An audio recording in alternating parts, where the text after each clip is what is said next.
Joining Trump as he prepares for the debate today is former New York City Mayor Rudy Giuliani. Mr. Mayor, thanks for coming back once again. Nice to be here, Jake. So last time you were on this program, we talked about whether Donald Trump had ever groped women without their consent, the way he described doing so on the Access Hollywood tape. This is a snippet of our conversation there. Who did he do that to? Well, first of all, I don't know that he did it to anyone. This is talk. So that was Sunday morning. Since you and I had that conversation, 9 women have come forward and said effectively, yes, Donald Trump either kissed me or touched me sexually without my consent. Their names are Jessica Leeds and Kristen Anderson, Temple Taggart McDowell, Mindy McGillivray, Rachel Crooks, Kathy Heller, Natasha Stoynoff, Summer Zervos. Mr. Mayor, do you believe every one of these women is lying? No, I believe my friend Donald Trump when he tells me he didn't do it. I know Donald. I've been with him for 28 years. I've never seen him do anything like that. I haven't been able to focus on every single one of the things that they've said. The one on the airplane, there is an independent witness who says it's not true. The one involving that guy who used to procure that former pimp guy that you're talking about. Look, you don't pick who the witnesses are to watch something. I don't get to select who the witnesses are that are sitting around me. So far, no one's come forward to corroborate what she said, and this man's come forward on his own and said it's not true. Second, one of them, I think it was one of the contestants, was telling her cousin wonderful things about him up until the time he didn't go to her restaurant opening about 3 or 4 months ago. Then she turned on him and became very bitter, and he doesn't believe it's true. So you think the 9 women are lying? You believe Donald Trump? I would not say it that way. I believe Donald Trump. I don't know about the 9 women. I haven't studied the case. I'm a lawyer. I'd have to study each case to tell you that. I'm not going to engage in Clinton-type conduct and attack them. I'm just telling you that I believe he's telling the truth. I do not believe some of these things appear to me on their face to be kind of untrue. Okay. 15 minutes of groping in a first-class cabin of an airplane, it doesn't make sense. I've been in first class a lot, fortunately. Since I stopped being mayor, I can afford first class. You see everything that goes on in first class. So, Donald Trump, you just kind of alluded to the fact that Donald Trump has condemned the Clintons for attacking Bill Clinton's accusers, the women who accused Bill Clinton of misconduct. You're kind of refraining from doing so, even though you're questioning some of these accounts. But Donald Trump is out there on stages calling them liars and actually, in some instances, attacking how attractive they are, basically suggesting that they're not attractive enough for him to ever kiss or grope without consent. For those voters out there, Mr. Mayor, who are inclined to believe all of these women, all 9 of Trump's accusers and Bill Clinton's accusers, and just say, you know what, I believe all these women. How are they supposed to reconcile this, given the fact that empirically Trump is attacking these women much, much more so than the Clintons ever did? No, that's not true. Sure it is. It is not. The bimbo squad. Donald Trump's out there giving speeches attacking them, calling them liars, and saying that they're not good-looking enough. I really don't want to dispute this with you. I mean, the four women who I met with tell me that Hillary Clinton was engaged in all kinds of attacks on them, both public and private. But in any event, shouldn't we be beyond that now? Shouldn't we be beyond Donald Trump's past and Hillary Clinton's past? And shouldn't we be talking about who's going to raise taxes and lower taxes? Who's going to deal with ISIS? Who isn't? Who created ISIS?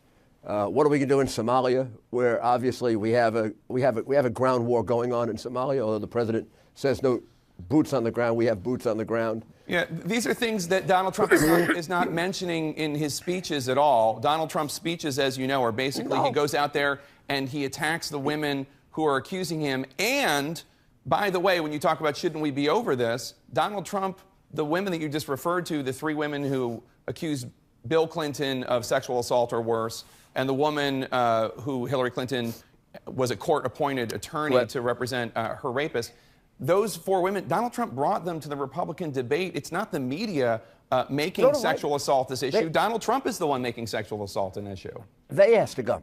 They asked to come. But the reality is, can't we get off it?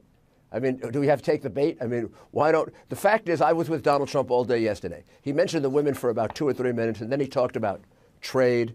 In Maine, he talked about preserving their forest land. In New Hampshire, he talked, obviously, in New Hampshire, you're going to talk a lot about taxes, live free or die, state of New Hampshire. He talked about how he's going to reduce taxes to 33, 25, and 15%. She's going to raise taxes to 45%. If I become president, there'll be more money in your pocket. If she becomes president, she's going to take the money out of the pocket, and she's going to do an expanded Obamacare.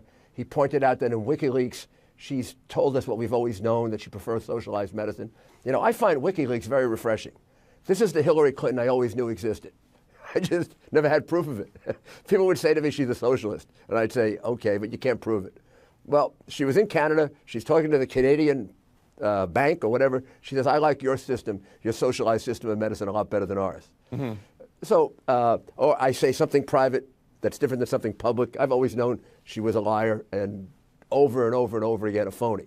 So those things are things that are being concentrated on also, not just these women. And we've been covering the WikiLeaks. I know you have. I'm not criticizing you. I'm just explaining to you that when Donald Trump gives a speech, he goes over what he wants to do with he's in favor of the Second Amendment. She's against the Second Amendment. He goes through all of that. Sure, big, long I understand that. explanation. Let me bring up something that Donald Trump is bringing up on the stump all the time.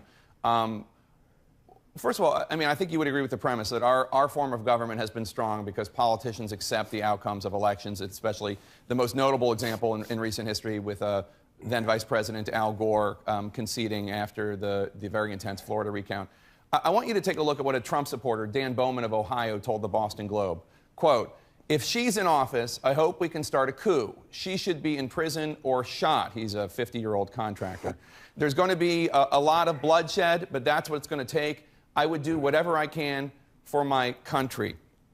There are a lot of Republican officials who are very concerned about Donald Trump constantly saying that the system is rigged, saying that if he loses a state such as Pennsylvania, it's only because it will be stolen. And now we have a Trump supporter calling for bloodshed. Are you not concerned at all about the tone and tenor of these remarks?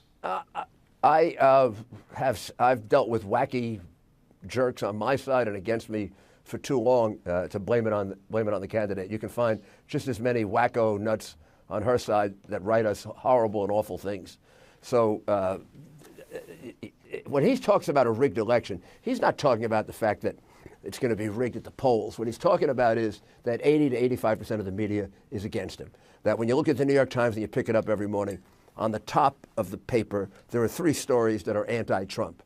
Some of them totally baseless, some of them silly. And then at the bottom, you get a little something about WikiLeaks. Well, or same thing with the Washington Post. I mean, they're way out of control. The Daily News, clown outfits of okay, of but Donald Mr. Trump. Mayor, I understand that that's So that's what. and You know that. Please let me finish. You let Nancy Pelosi go on for like 2-3 minutes without interrupting her. Now, the reality is that he makes it clear. He points right at you at the press. He makes it clear who he thinks is rigging the election. Then why does he call for people to go to elections, to go to polling places, to be election monitors? Why does he say, if I lose Pennsylvania, it will be because that it's stolen? Pennsylvania, a state that hasn't gone Republican since 1988. There are a few places, and not many in the swing states. There are a few places where they've been notorious for stealing votes. Pennsylvania, Chicago. There have been places where a lot of cheating has gone on over the years. I know that from my own knowledge of bussing people in from Camden. When I ran for mayor of New York City the first time, some people voted 8 and 10 times. And the second time I had firefighters and police officers outside checking on the buses. So we take down the number of the bus had voted 10 times, and then we wouldn't let the bus vote again. So and when I asked Randy Levine, who's now president of the Yankees, who did this for me, I said, how much of the cheating did we stop? He said, I think we stopped about 75% of it. We're still going to have to give him about 25,000 votes. So I'm sorry. Dead people generally vote for Democrats rather than Republicans. So he's not talking about elections being stolen, except in some cases when he is talking about elections being stolen. I would be.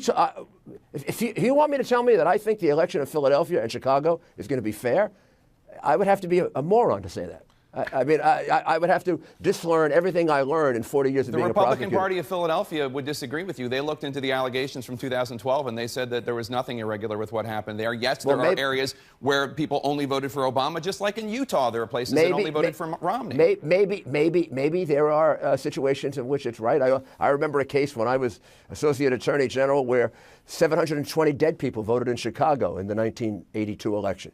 I remember in my own election, about 60 dead people voted. So I can't sit here and tell you that they don't cheat.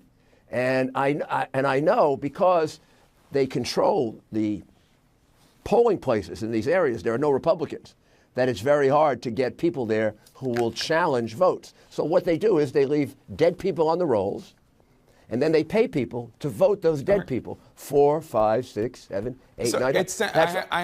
We have to go, Mr. Mayor, but just to put a button on this, it sounds as though you are saying that Trump is serious when he says that the election is going to be stolen. I'm not saying that. You just laid out a whole case about how Democrats steal elections. Look, if she wins Illinois by 8%, or he wins Illinois by 8%, then that cheating isn't going to make any difference.